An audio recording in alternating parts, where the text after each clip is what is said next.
What it do? It's your boy the Moolah, man. And let me tell you why Wano will be the greatest One Piece arc to date. Nani? Nani? Nani?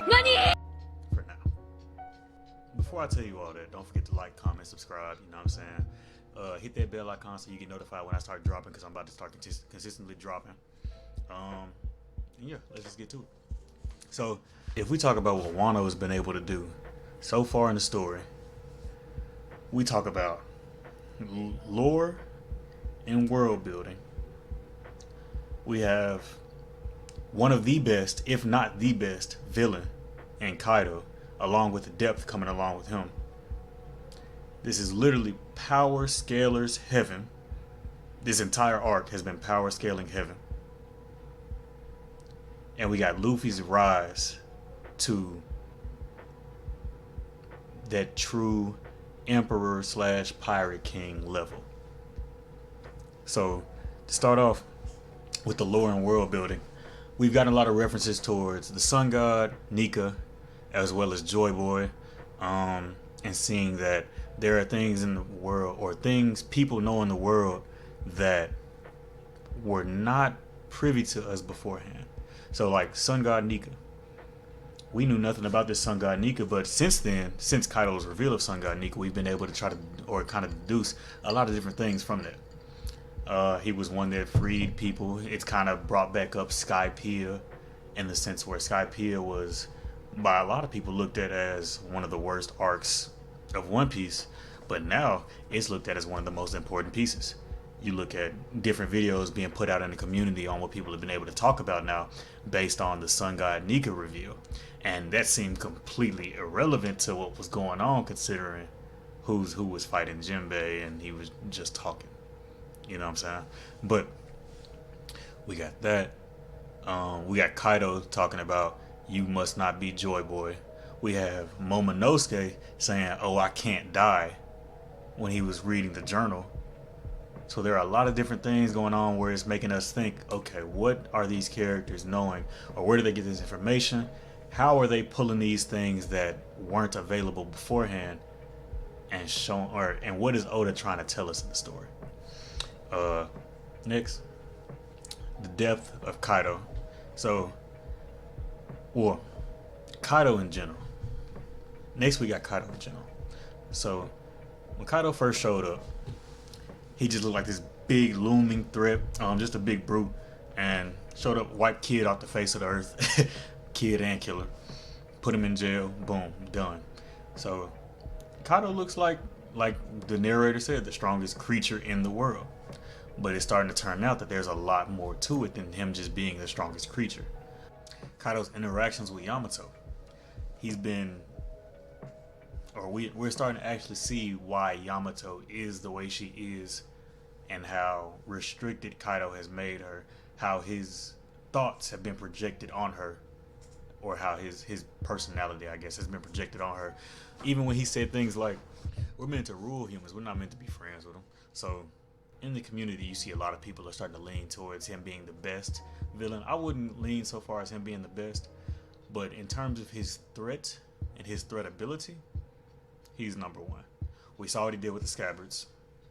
We saw what he did during Roof Piece, as people called it. And now we've seen what he's done with Luffy one-on-one, then Yamato one-on-one.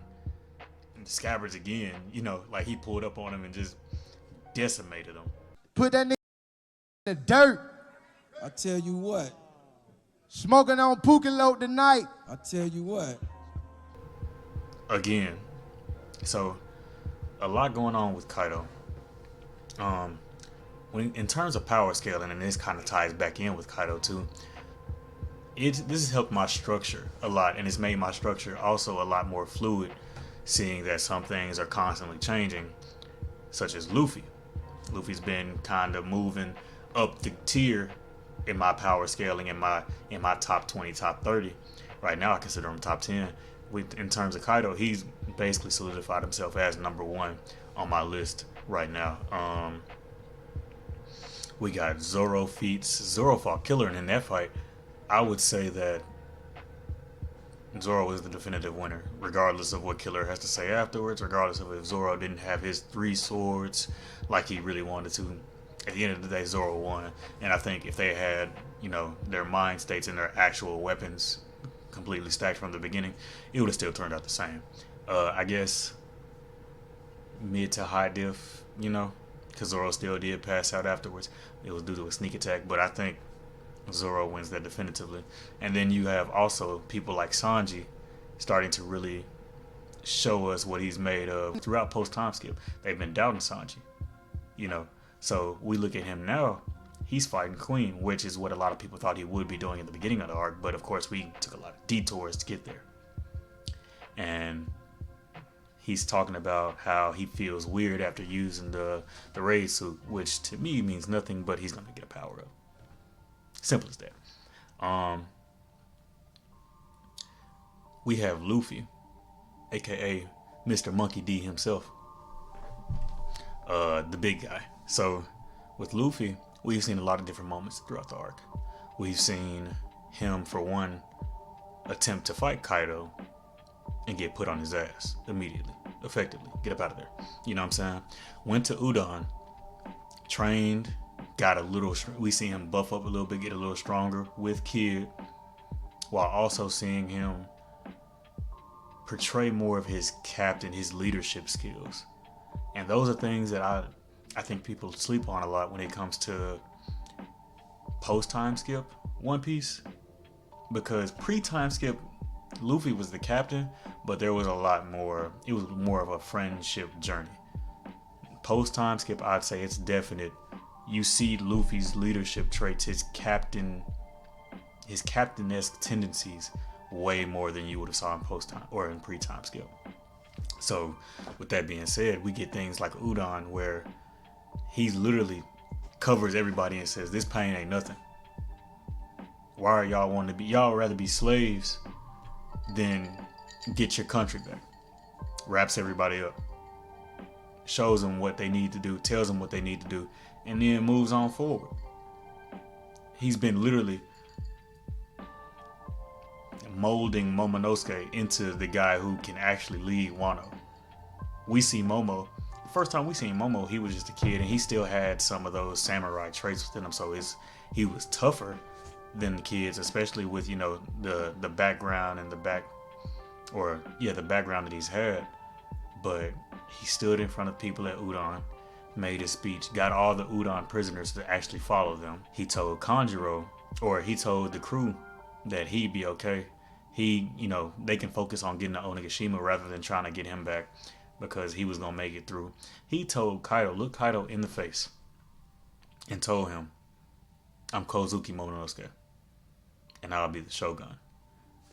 Now, just in the most recent chapter, he's beaten Kaido. On top of transforming into this bigger version, this older version of himself, he's flown up to Onigashima facing his fears and bit Kaido. Literally the object of his fear. With all that being said, Luffy was the catalyst. Luffy was the start of all that. If there was no Luffy, there wouldn't be a lot of the character development that's going on for these other characters.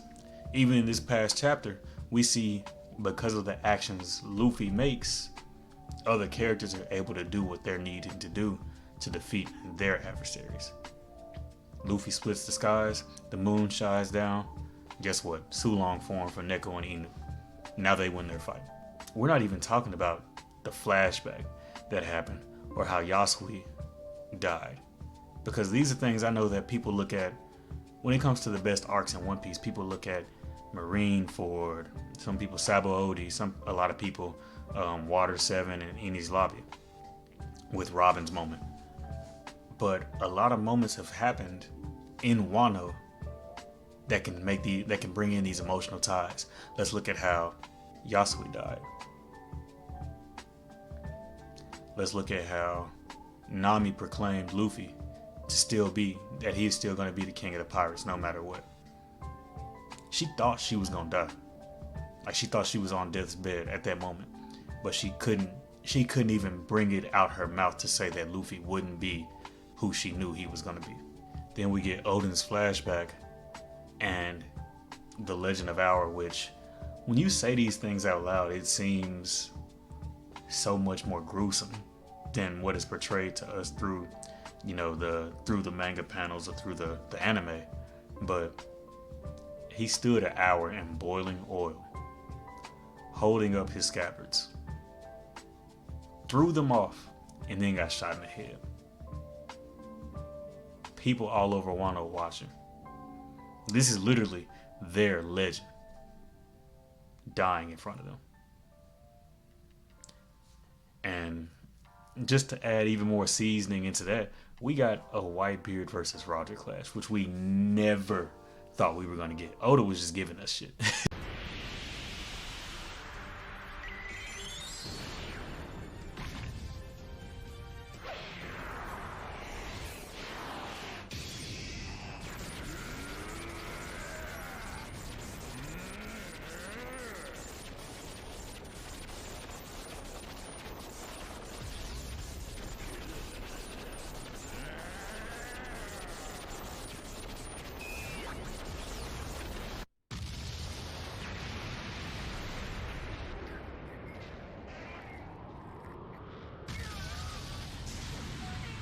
Add back into the lore as well, we're getting pieces of Zoro's lineage that come along with his Conqueror's Haki reveal. And this is a huge thing in the community, just because people have been speculating, oh, you know, different characters in the crew having Conqueror's Haki besides Luffy, but there was no confirmation. All of a sudden now we're starting to really get reveals. Zoro really has it. Zoro can really do this. So now people are starting to even more look deeper into One Piece and say, okay, what can this other character do? What can this character do? Oh, Yamato has Conqueror's Haki? Okay, is she this level? Is she this level? It's creating so much discussion in the community. This is probably the best. One Piece is probably at its peak in terms of where the community is right now, just because there is so much to talk about. And I haven't been in the community for too long, but just looking at the views and the counts and how things are just going viral and trending on the social medias and Twitter, you can't help but see it. And then we have the anime doing the justice of filling in all these little gaps that the manga has left, that Oda left out, just to try to clarify things so that we can see these. Okay, this is how it looked like. This is how it happened. Well, let's move forward. Now, I know the anime isn't the source material, but they definitely have the go ahead to go and clarify things that Oda hasn't fully drawn out in the manga. And I have no problem with considering most of it canon. We don't consider Batman canon, but most of it canon.